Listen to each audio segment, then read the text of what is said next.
नमस्कार, मैं मसूद और आप देख रहे हैं KTV यूपी। दोस्तों, अनुराग केस में अब तक 35 तारीख पड़ चुकी है, यानी कि ये 7वां महीना चल रहा है और 202 दिन आज पूरे हो गए हैं। इन 202 दिन के अंदर अनुराग के परिवार को सिर्फ तारीख ही मिली है, न्याय की अभी तक कोई उम्मीद नहीं दिखाई दी। लेकिन अब जो आने वाली 24 तारीख है, वो कहीं ना कहीं अनुराग के परिवार में एक उम्मीद लेकर आने वाली है।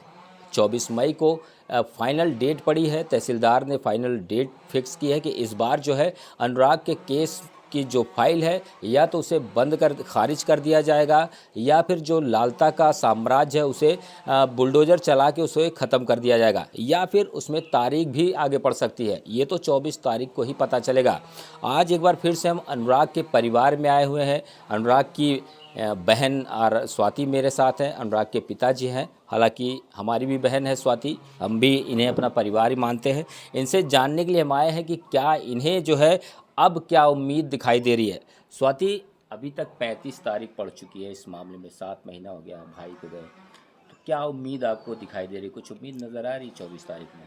उम्मीद तो नहीं कर सकते, लेकिन पिछली तारीखों पे जिस हिसाब से बहस हुई है और वो तहसीलदार साहब ने लिखा है कि अंतिम तिथि 24 को है, 24 मई को अंतिम तिथि दिए हैं, तो हमें लग रहा है कि हाँ, हो सकता है इस तारीख को फाइनल हो जाएगा कुछ, या तो खारिज कर देंगे, हम आगे तक जाएंगे, या फिर वहीं मतलब आदेश पे फाइल दे देंगे वो।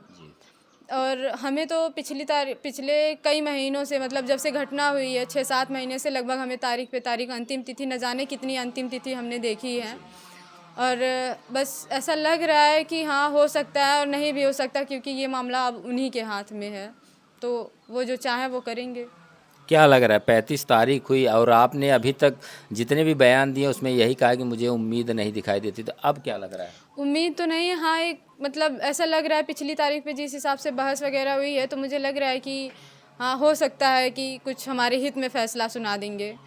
और रह गई बात चौहद्दी की, तो उनके वकील बोले हैं कि चौहद्दी तो उस दिन मतलब आए थे घटना के 1 हफ्ते बाद, तो चौहद्दी यहाँ से SDM साहब उपस्थित थे और तहसीलदार साहब भी थे और लेखपाल भी थे, तो मतलब सबकी निगरानी में भी चौहद्दी निकाली गई थी और ये सब तो उन्हें पता है तहसीलदार साहब को। तो फिर मतलब एक वकील चौहद्दी मांग रहा है, तो उनको ये बताना चाहिए कि हाँ, चौहद्दी तो मतलब हम लोग देख ही चुके हैं किस हिसाब से है, और जितना वो देखे हैं। और चौहद्दी की बात करें तो मतलब जहाँ पे उसका घर बना है और जितना उसने कब्ज़ा किया है, वो सब गवर्नमेंट की ज़मीन है, ग्राम समाज की ज़मीन पे उसने अवैध कब्ज़ा किया है।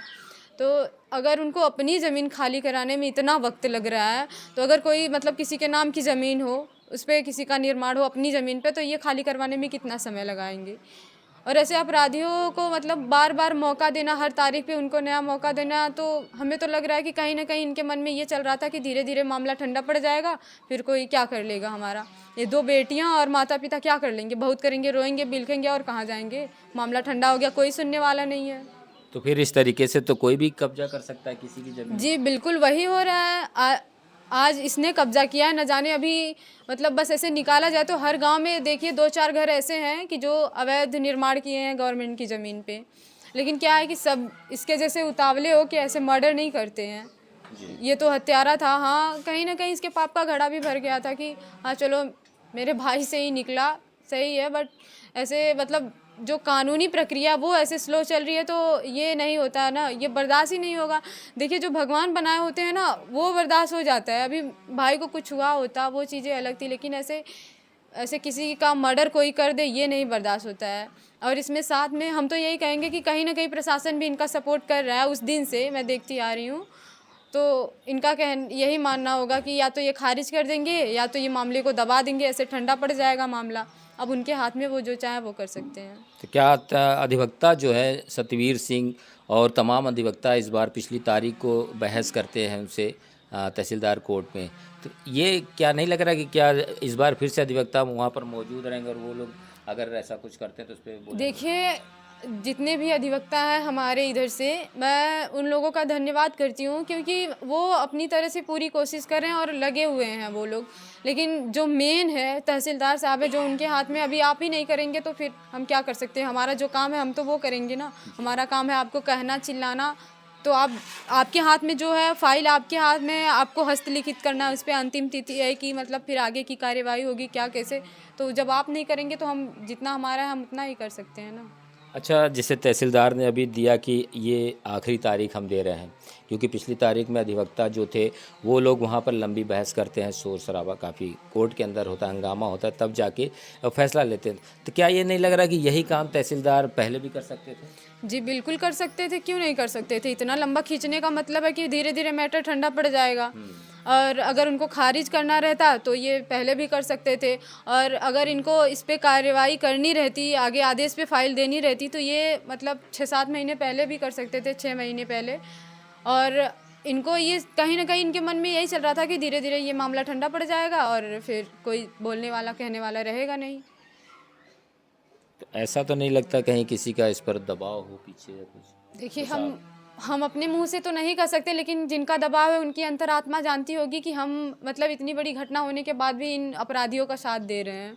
और भगवान न करे कभी उनके साथ भी ऐसी घटना हो, लेकिन जिसके साथ जो बुरा करता है ना, जैसे आप हमारे लिए गड्ढे खोद रहे हो ना, तो आपके लिए पीछे एक कुआं तैयार रहता है। तो जो भी ऐसा कर रहे हैं वो खुद अपने पाप के भागीदार बन रहे हैं। और जो उन लोगों का साथ दे रहे हैं, सपोर्ट दे रहे हैं, ये तो मुझे भी पता है, बट मैं अपने मुंह से क्यों बोलूं।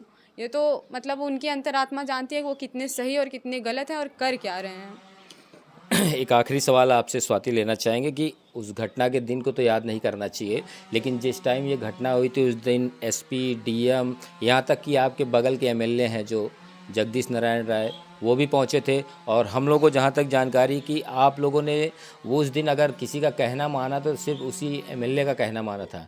तो क्या दोबारा कभी वो आपके पास आए कोई? जी बिल्कुल नहीं, वो तो सीधे बोलते हैं, वो लोग हमारे घर पे कभी नहीं आते थे। ये क्या बात हुई, हम आपके चाटुकार बने रहे, आपके पीछे पीछे घूमे, अरे नेताजी नेताजी करके तब आएंगे आप हमारे यहाँ, आपको किस लिए एमएलए बनाया गया है। अभी उनके यहाँ कोई मैटर लेके जाओ, वो सीधे मुँह पे बोल देते हैं थाने पे जाओ, आप किस काम के हो बताइए। फिर मतलब फिर वोट लेने नहीं आएंगे, वो फिर हमारे इधर नहीं आएंगे वोट लेने। तो अब यही तो रहा ना कि अब हम वोट क्यों दें, जब हमारी कोई नहीं सुनेगा तो हम आपकी क्यों सुने। फिर आप हमारे इधर नहीं आएंगे। और आश्वासन देने की बात कहिए तो उस दिन बहुत लोग आए थे, एसपी, डीएम और न जाने कितने लोग आए थे। सब लोग आए, बस आश्वासन दिए कि बेटा हमारी बात मानो। उस दिन सब कुछ बस हमारे कंट्रोल में था कि हम चाहते तो हम नहीं देते, लेकिन बीच में एमएलए साहब की बात आ गई। बेटा ऐसे बोले, बेटा हम आपके गांव के हैं ना, आप हमारे ऊपर भरोसा करो, आप हमें जानती हो ना। तो मतलब भरोसा करने का ये क्या मतलब हुआ कि आप सीधे मुंह पे बोल दो कि हमसे इनसे कोई मतलब नहीं है, हमारे घर पे नहीं आते। तो सवाल तो यही उठ रहा है ना कि वो जब वो ऐसा कर रहे हैं तो फिर बस जब मतलब जो गांव के हो गए, मतलब जो भाई को इतना करीब से जानते थे, जो उसे हर बार सम्मानित करते थे, जहां से भी वो मतलब जीत के आता था हर बार सम्मानित कर, जब वो पीछे मुकर गए इस बात से, खुद आंखों देखी हुई घटना से वो पीछे हट रहे हैं, तो फिर बाकियों से क्या उम्मीद करें हम। हमारे साथ चाचा जी मौजूद हैं। चाचा, आप किस नज़र से देख रहे हैं, क्योंकि 24 तारीख को जो है तहसीलदार ने कहा है कि ये फाइनल डेट मानी जा रही है? और जी भैया, फाइनल डेट तो तहसीलदार साहब लगभग 4-5 तारीख से फाइनल कर रहे हैं कि ये आखिरी मौका है। अब वो कुछ भी कह देते हैं उनके वकील, उस पर सुनवाई हो जाती है।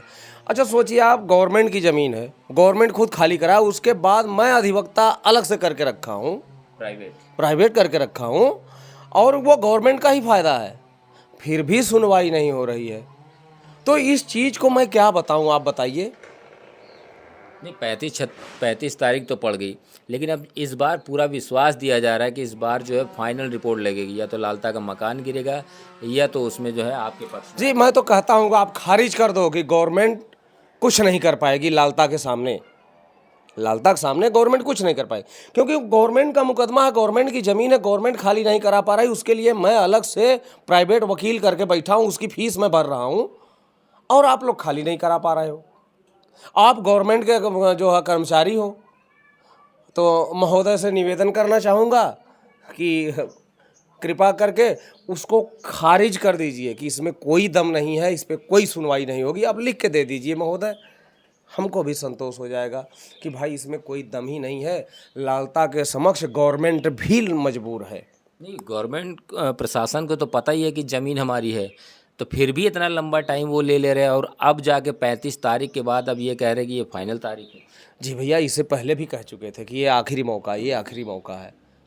आप बताइए, गवर्नमेंट की ज़मीन है, गवर्नमेंट खाली कराए ना, उसके लिए फीस मैं भर रहा हूँ ना, ये तो गवर्नमेंट का ही फ़ायदा करवा रहा हूँ। मैंने हमेशा सपोर्ट ही किया है ना, शासन का, प्रशासन का, गवर्नमेंट का सपोर्ट ही किया हूँ, आज भी कर रहा हूँ और घर से पैसे लगा के कर रहा हूँ। मैं मजबूर आदमी, मेरी मोटरसाइकिल में पेट्रोल नहीं रहता, मैं तारीख पे नहीं जा पाता। उसके बाद भी ये हाल है तो क्या उम्मीद करूँ। क्या लग रहा है इस बार आप तारीख पर जाएंगे, क्योंकि आप तारीख पर जल्दी जाते भी नहीं हैं? नहीं, आप बताइए ना। हाँ उम्मीद जी, तो होगी। जी बिल्कुल, उम्मीद तो बहुत रहती है, लेकिन गवर्नमेंट की तारीख है ना भैया। वकील की फीस तो भर रहा हूँ, 200 का पेट्रोल क्यों खर्च करूँ मैं? मेरे पास नहीं है पैसे यार। गवर्नमेंट की मदद के लिए मैं वकील करके बैठूं और वकील की फीस भरूं और उसके बाद 200 का पेट्रोल डालूं। जाने के बाद सुबह का कोर्ट हो गया है तो भूख लग जाती है। शुगर का पेशेंट हूँ, हर 15 मिनट बाद प्यास लग जाती है, भूख लग जाती है, ब्लड प्रेशर है, तो कुछ खाने के लिए कुछ पैसे चाहिए होंगे। तो मेरे पास कौन सी आमदनी है? मैं कहाँ कमा रहा हूँ? और गवर्नमेंट की ज़मीन गवर्नमेंट खाली करवाए, मैं पैसे दूँ उसके लिए? कितना दुर्भाग्य है मेरे देश का। क्या करूँ इसके लिए मैं? मतलब इस 24 तारीख को क्या आपको लग रहा है कि फाइनल आपके पक्ष में आएगा? जी उम्मीद ही तो करके बैठा हूँ, लेकिन लगता नहीं। लगने की बात आपने कहा ना कि आपको लग रहा है, तो मुझे नहीं लगता। हाँ, एक चीज़ लगती है कि काश अगर बाबा जी से बात होती तो बाबा जी बता सकते हैं। कौन बाबा? एक बाबा जी हैं बदलापुर खुर्द जो के। भविष्यवाणी करते हैं? जी जी जी जी हाँ, जो भविष्यवाणी करते हैं कि सांसद बनोगे तब न्याय मिलेगा, तो वो बाबा जी बता सकते हैं कि अगली तारीख पे तहसीलदार साहब बैठेंगे कि नहीं बैठेंगे और फैसला होगा कि नहीं होगा। ये तो भविष्यवाणी भैया मेरे बस की बात नहीं है। तो खबर तो बाबा तक भी पहुंचती, तो बाबा को तो पता ही हो जाना चाहिए कि 24 तारीख को क्या होगा। बाबा को तो सारी चीज़ें पता है भैया। हमारे घर पे दूध दही मट्ठा है, बाबा को पता लगता है कि रामजीत मीट मुर्गा मछली खाते हैं। यार खाने के लिए जिसके पास कोई आमदनी नहीं है, खा नहीं पा रहा है, घर से किसी तरह से अपना संसाधन चला रहा है, वो आदमी मीट मुर्गा मछली खाने जा रहा है। बाबा जी को सारी चीज़ें पता है। ये चीज़ आप बाबा जी से पूछेंगे, बहुत बढ़िया बताएंगे बाबा जी कि अगली 24 तारीख को ना बाबा जी को मालूम होगा कि तहसीलदार साहब बैठेंगे कि उठ के भाग जाएंगे। तारीख पड़ेगी या नहीं पड़ेगी, घर गिरेगा या नहीं गिरेगा, ये जिम्मेदारी मैं बाबा को जी को प्रणाम करके उनके ऊपर छोड़ता हूँ।